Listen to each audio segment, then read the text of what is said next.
空音の見えない世界のお話。こんにちは、空音和美です。今日のお話はこのチャンネルの第1話でもお話ししたシャスタに行けといった水晶のお話なんですけれど、なんとね、その水晶の中に入っていた過去世の私っていうね、とんでもなく怪しい話です。ちょっとね、それも前に話したかもしれないんですけど、改めて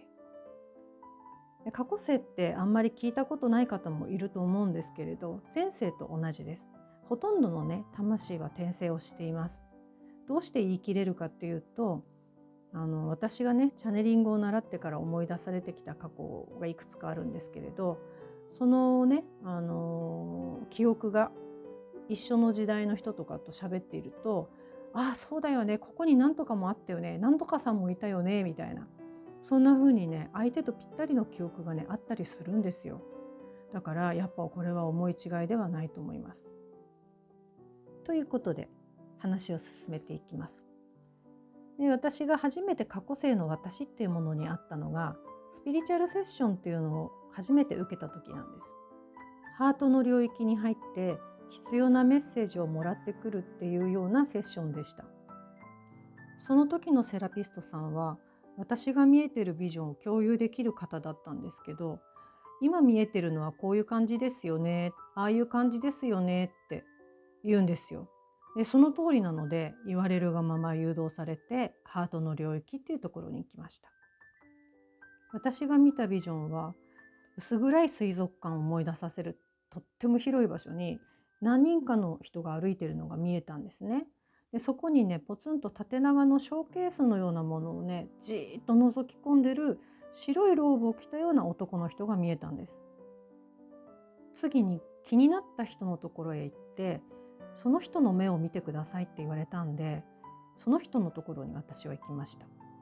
で、そしたらその人がゆっくりこちらを見て目が合ったんですね。で、その途端にあ、私だって思ったんですよ。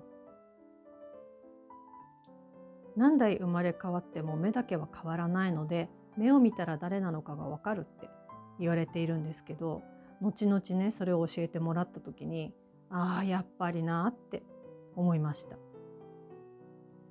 でもね、私その人のことは目以外ははっきり見えてるわけじゃなかったんですよ。でもものすごく悲しそうな顔しているっていうのが分かって、そしてね、全部自分が悪いんだって思いながらずっとその場を離れずに自分を責めてたっていうのも伝わってきました。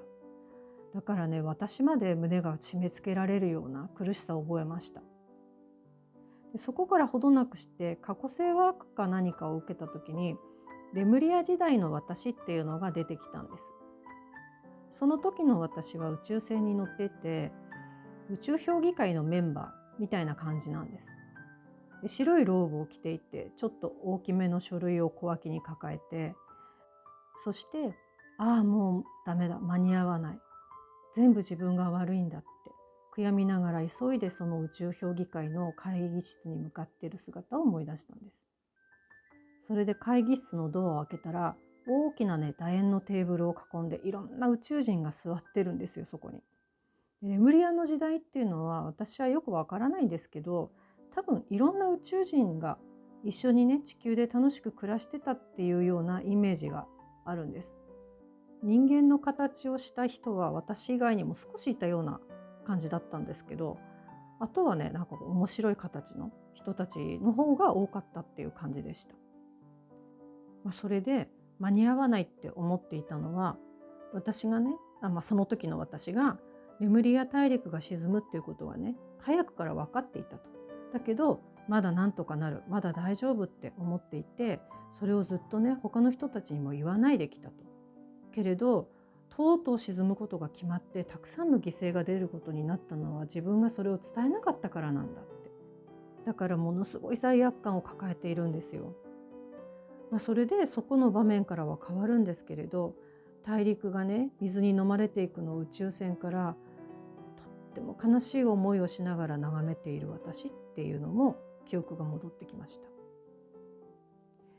そして、話は変わるんですけれど、魂はね一つの魂がそのまま転生するっていうわけではないらしいんですよ。で少しずつね何パーセントかずつね分散して、その比率もねちょっと変わって大きかったりとかするとその人のエネルギーが強かったりするらしいんですけれど、そんな風に生まれ変わっていくみたいなので、レムリアのねこういう似たような記憶のある方っていうのが実はねたくさんいるようなんですよ。だから私もそのうちの一人なんですけれど。ということで話は私の水晶に戻りますけど、その水晶のね真ん中にあるインクルージョンがまるでローブを着てフードをかぶって小脇に書類を抱えているようなあの人そっくりのシルエットが入っているようには見えてたんですけど、その過去性ワークをしてね気づいたんですよ。あれこれ私かもしれないって、過去性の私がここに入ってるんだろうかって。いやでもねそんなことあるわけないって思ったんですけど、思っちゃったんですよ。そしたらねまたそこにね虹色がねピカって光ったんですよ、そのインクルージョンに。だからやっぱりこれそうなんだってその時から信じてます。そして後日チャネリングをしてみたんですけれど、そこで分かったことは、彼のね名前はソフィアって言って男のように見えるけど男でも女でもないっていうことを言ってました。でやっぱり私がね物心ついた時から記憶にある罪悪感っていうのがあったんですけど、もうその根源はねそこからのものがとっても大きかったっていうのもね分かりました。で随分経ってからなんですけど、大天使ミカエルのお話で出てきたミカエルおじさんだって言ったセラピストさんがソフィアのことが見えてコンタクトもできる方だったんですよ。私はソフィアをね目以外はっきり見たことがないんですけれど、スラッとした長身でものすごいイケメンだよと教えてくれました。そう聞くとね私好みのイケメンなのかどうかすっごく気にはなるんですけれど、テンション上がりました。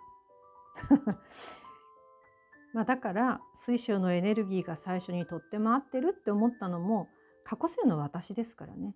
合わないわけないですよね。そしてソフィアはレムリアでの後悔と罪悪感で私に身を預けたのかなとも思っています。そして石もね自分が選ぶと思ってるかもしれないですけど、石が選んでくるって言っている方もいますから、そう考えるとねちょっとこういう話も面白いですよね。ということで今日のお話はこれで終わります。そして今までこの見えない世界とのお話では私の思い込みではないと思われる出来事を選んで話してきたんですけれど、なんとねとうとう話せるネタがなくなってしまいました。なのでこれからはね思い込みかもっていう出来事も含めて私が体験したことなどをお話ししていこうかなと考えています。でも毎週土曜日に真面目にアップしてたんですけど、今度からはね変則的になると思います。なぜならネタ探しをしなくちゃいけないから。ということで今までお聞きくださいましてありがとうございました。いかがでしたでしょうか。見えない世界、見えてないだけでやっぱりあると思いません？あるんです。